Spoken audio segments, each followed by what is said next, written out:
Thanks for joining me for another podcast episode. We are celebrating Women in March, and with me now is Jacksonville Sheriff's Office Commander Erica Weber, and she is overseeing the Northeast Florida Criminal Justice Training Center. This is where we are. We are at the training center in Jacksonville, up near the airport area on the north side. And this is your terrain. You oversee everything that goes on here. Yes, ma'am.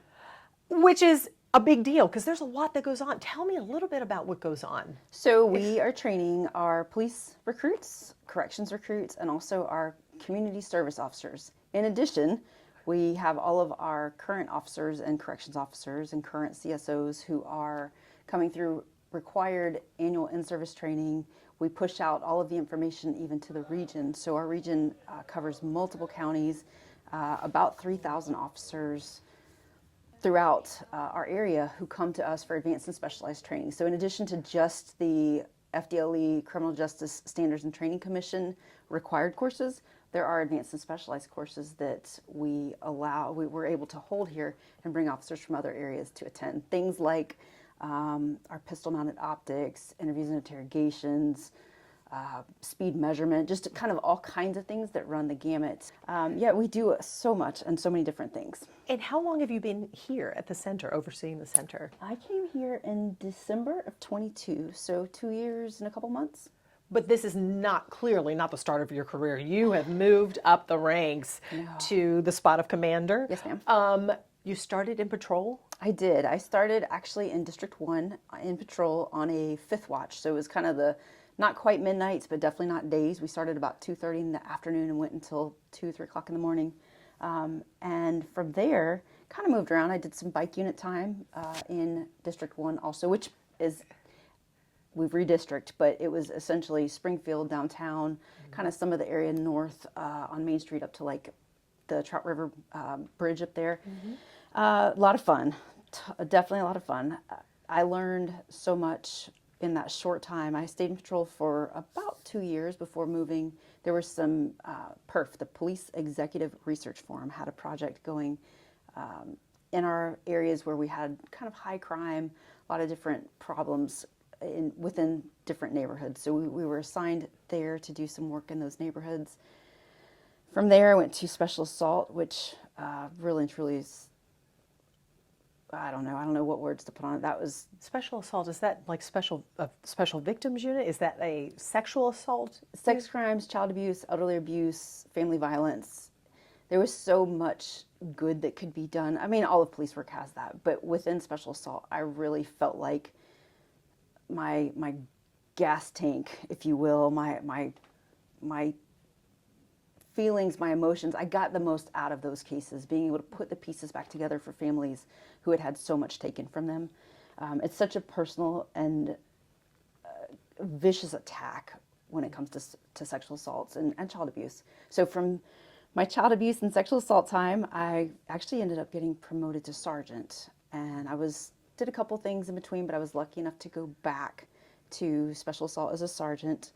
And actually help manage some cases and teach new detectives how to do the job and kind of spread my knowledge and also continue learning. And how difficult was that to work? You know, everybody, I was talking to our photographer, Chris, about that unit in particular. He has a daughter, very, very young. He's a new dad. I can't imagine that you don't take that home with you, that weight. So to be 100% candid, I think some of it was self-serving for me. I actually had a case that was not resolved as a young child. So it did end up getting resolved many years later, but having carried all of the, I guess, just hurt and issues that come with being violated, being able to help another family not go through that or to find their path and their way when they are working through that stuff was huge for me. And I think it was very cathartic for me to be able to help somebody else and to make what they were going through not as bad as what I went through. So, and I'm so sorry, I didn't understand. I don't understand. Are you saying that you went through something? I did. Oh my gosh. I did. But Are you it also shaped who I am today and the things that I've been able to accomplish and kind of where I think I've focused my police career. So I can't undo. I can't. It's done. But do you feel comfortable talking about that? What happened? so the case was resolved a couple years back. Actually, it was a family friend, and everybody trusts the family friend, right? So the family friend definitely took advantage of a situation, and I guess just defied every bit of trust that I had. It was unfortunate, but again, it shaped who I am. I try to find the good in it. I try to, if there is any. But it gave you that unique perspective. So when you are now in a position to help, I mean, Yeah, you've been there. It's huge, and it's so interesting looking back and talking to other detectives in the office. I can remember they would get cases and say things like, why is this just now getting reported? It's like, you have no idea. Especially like new people coming into the office don't necessarily understand like victimization and how people will overcome their own obstacles and the things that maybe kept them from reporting. And it's a light switch. For me, we were at a... How old were you? 11. We were at a Super Bowl party, and I was talking with a friend's wife, and she shared a situation with their daughter, who was an adult in college, and this is years later. Yeah, this is probably 10 years ago, maybe. Okay. So she shared an experience that her daughter had in college, and I was just like, gosh. And from there, I couldn't stop thinking about my own issue, which was nothing like being in college. I was not an adult. Like they couldn't have been farther apart as far as situations go, but just hearing her describe what her daughter went through and kind of the feelings that she had afterwards. And it was like, for me, I couldn't stop thinking about my own issue. And Elizabeth Kenny was my lieutenant at the time in Special Assault. And I stepped to her and said, hey, I'm going through a little something. I need some help with an old case. And I feel like now is the right time. So we got it taken care of. And I went, Mitch Chiswick was the detective that helped. We didn't know one another we saw each other in the station, but we weren't friends beforehand or, had no real involvement. It wasn't like he owed me anything on a case other than the same that he would owe any citizen to do a good job. And I actually went with him, and there was a statement made while we were working through the court process of, well, why is she just not coming forward? And I was like, oh, I felt myself like, oh my gosh, this, and hearing somebody say it about me, that was hard.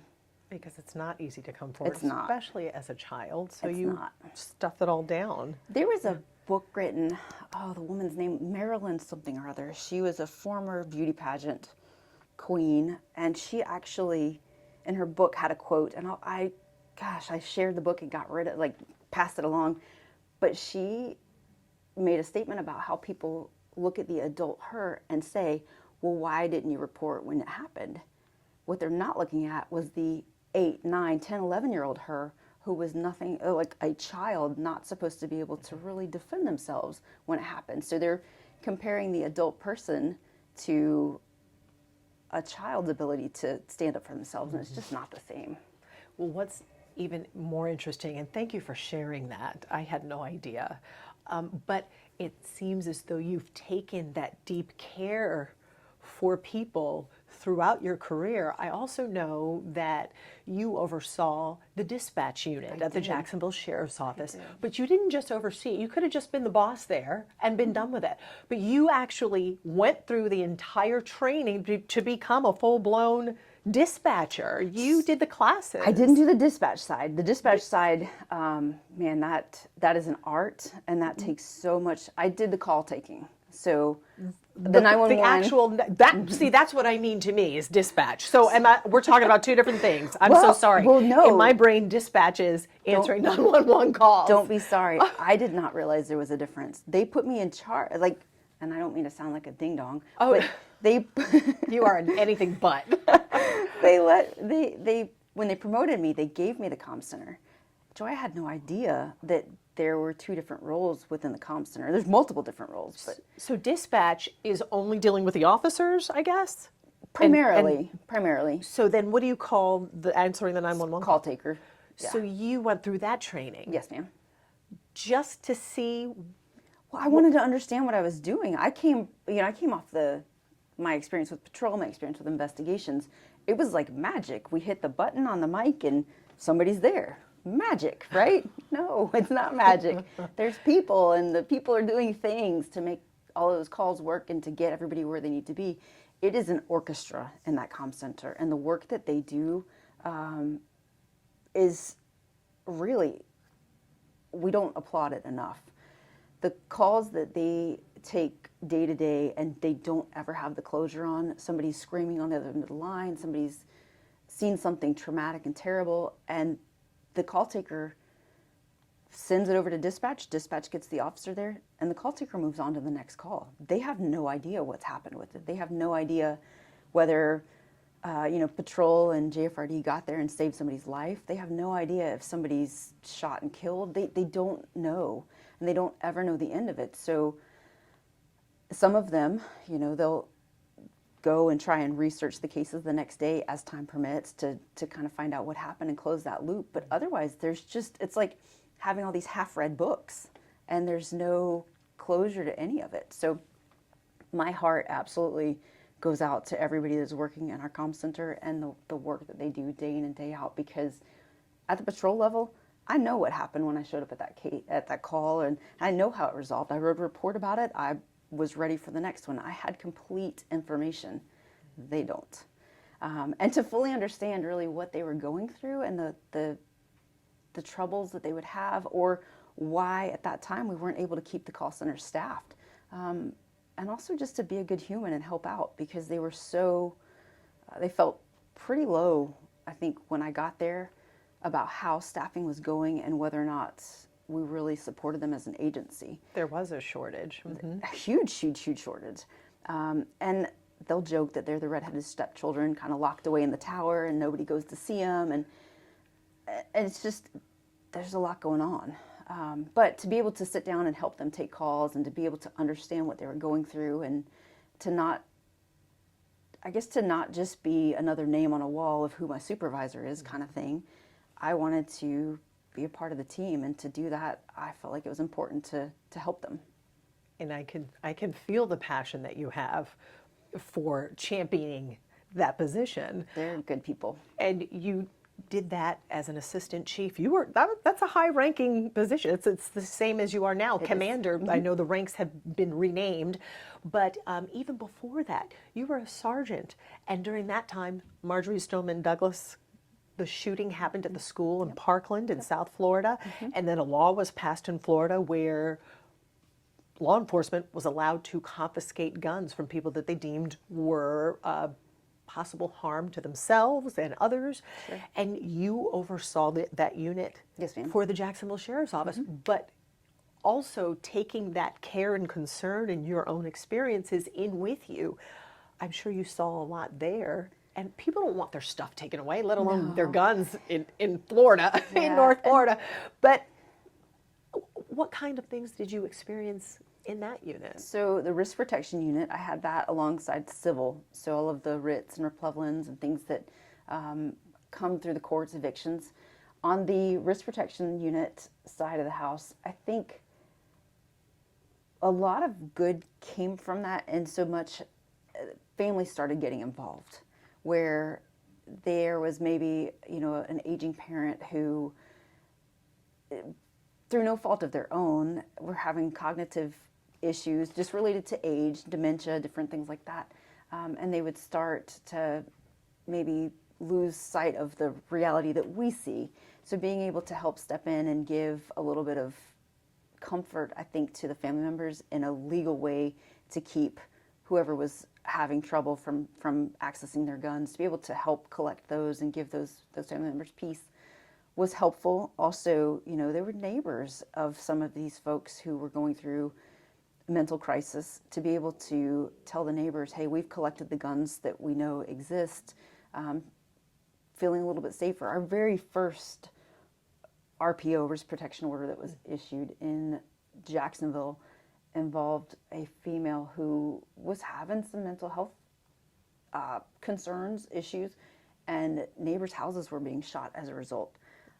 You know, to live next door to that or across the street from that, I wouldn't want to have to do that. So I wouldn't want to have to be that neighbor feeling helpless in my own house, wondering, you know, is a stray bullet going to come through because she's having a bad day or because she's, you know, having some problems. So to be able to give people that little bit of closure and that, hey, we've collected everything we know that this person has, I think gave me the fuel in my tank to keep doing the job. So you've been in law enforcement for how long? May will be 19 years. Do you have a favorite part of your career so far? Oh, you're going to laugh, but I would say getting our station dog. Which again goes to show the heart that you have. Oh my gosh. You were really involved in bringing mental health dogs to the department. Yeah, our Tell station me dog- about that. Well, I mean, okay, I don't want to overshadow my time in special assault and internet crimes against children. Those two really are amazing. But if you ask one thing that have I hit the peak, I think going and getting Buster, the station dog from Canines for Warriors, really and truly, sounds cheesy, I know, but that dog marches through the station and he makes everybody so happy. It doesn't matter how crummy your day is, you see that silly little goober coming through the halls and he's just marching along, and it's just a light switch where you might have had a day where maybe traffic was crummy coming in, or somebody said something to you smart at the house, or it doesn't matter. Buster has dropped, given you his belly, and he just wants scratches, and nothing else matters. How did that even start? Did you just see the need? No. So I have to give mad props to Abby Ellis, who is a sergeant with our agency. She actually pushed it forward, tried to get it going in patrol, and we were not able to gain traction there. So investigations grabbed it and was able to run with it because we had more of a program where we could support it. It wasn't a dog left in a substation, you know, without a single person caring for it kind of thing. Mm-hmm. You know, when it's no one person's problem and it's everybody's problem, it's a problem that doesn't get addressed. Yeah. So being able to put the dog within investigations where Director Key, my now boss 2 up, was my direct boss in special assault. So he actually took on Buster as a take-home baby dog, puppy dog. But he came to work and he was moving throughout the station, seeing the different units and the people within those units. And watching Buster, I was in special assault at the time as a lieutenant, and watching Buster when victims or survivors, whatever term, survivors being the more PC term, but somebody who had experienced something terrible, watching Buster pick them out of everybody else that was in the room and just go to them, that wasn't training we gave him. He just knew. And watching him go to them and watching the stress start to melt off of them, and that maybe, you know, tight lip turn into a smile, that's irreplaceable. That was, again, my fuel in the tank to keep going. So now we have 4 dogs at the station. You have helped get 4 mental health dogs at the station. It's been great. It's been great. And personally, how big a deal is mental health when it comes to officers? Because I know my husband has been retired the past 13, 14, 15 years almost. Mental health wasn't a huge deal. We didn't talk about it. No, it's a cop. You're a cop. You're fine. Mm-hmm. Fuck up, you know? But it's huge. If you don't come to work in the right place, in the right headspace, you can't help anybody else. If you've got your own things that you're working through and dealing through with no outlet, you're not in a place where you can help someone else. And being able to recognize that about myself from time to time or about other people, and making sure that they're aware it's okay not to be okay. Everybody's going to have a day or two, or sometimes prolonged, depending on what's going on in their lives, but have an outlet and have a way that you can work through whatever it is that you're going through, and don't try to isolate and sucking it up on your own is not always the answer. And I know that extends to your home life because you have 6 dogs. Don't ever get 6 dogs. You have Don't ever get 6 dogs. And not only that, don't you have other animals? I do. Yeah, I call. You've got a beehive. I do. I hear. I do. I have some bees. I have some chickens. My husband has cats. They're not my cats. They're his cats. I call them the your cat gang. So that's always the back and forth that they're your cats. No, they're your cats. Do those animals do that for you? I enjoy my animals.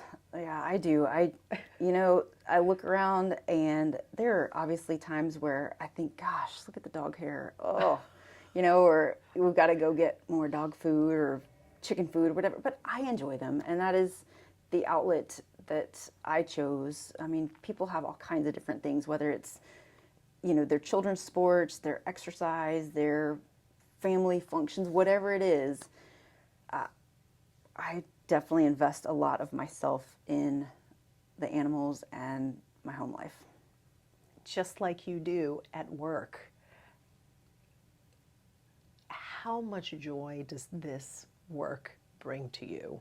And what part do you like about the job the most? Not necessarily a department, but just overall. So when I came to my oral board back in 2005. Oral board. So our hiring process. During the hiring process, you go through, the application, the running the physical abilities test, all the different steps. One of them is an oral board where you sit down with 3 people and you answer questions. I had Robin Waters, Ron Linvey. Okay, I'm a loss on the third. But Robin Waters is the current sheriff's wife. Yes, ma'am. She was. And I remember sitting as down. well. I actually came here, and I remember sitting down, and I was in my little suit sitting here with my portfolio, and she comes and I was like, "Are you here for me?" And she goes, "Well, I don't know, am I?" I was like, "I think so." I was definitely nervous and just antsy, but coming through that oral board, I gave that standard answer, which for me wasn't a Google wasn't a thing then, but it wasn't a Googled answer. It was legitimate. I wanted to be able to help people. I wanted to be able to be a part of making things better. And although I don't have all of the answers, I do think that overall with JSO, I have made things better whenever I could, whether that was, on a call with somebody who needed answers for what to do with an unruly teenager, whether that was a call where somebody's car had been stolen, shot, etc. It doesn't matter.